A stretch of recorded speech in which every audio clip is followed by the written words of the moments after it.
Brink takes place on the Ark. It's an immense artificial floating city at sea, built as part of a contemporary green vision, but now existing in 2045, and having lost contact about 20 years beforehand with the rest of the Earth, it exists in complete isolation, with what were originally sustainable resources now in limited supply.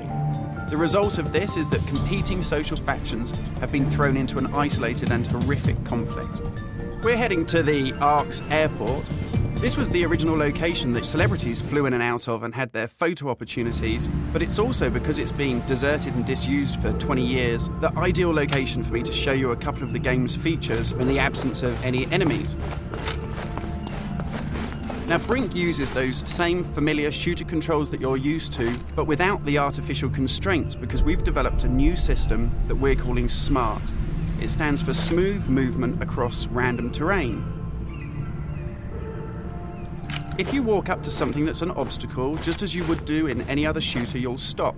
But if you want to try and indicate to the game that you want to get somewhere as quickly as possible, using this SMART button, you're able to vault, mantle, and climb with ease.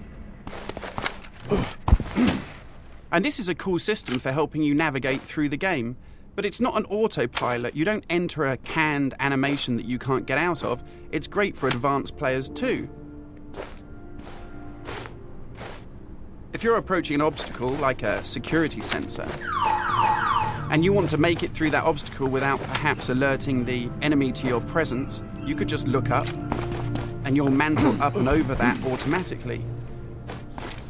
And by the same token, if you use your same SMART button just running towards something and looking down, you'll indicate to the game that you're able to slide under something.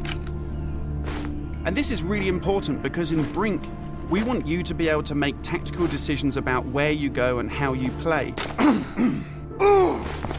It's not a rail shooter where you're on a kind of minecart witnessing canned cinematics.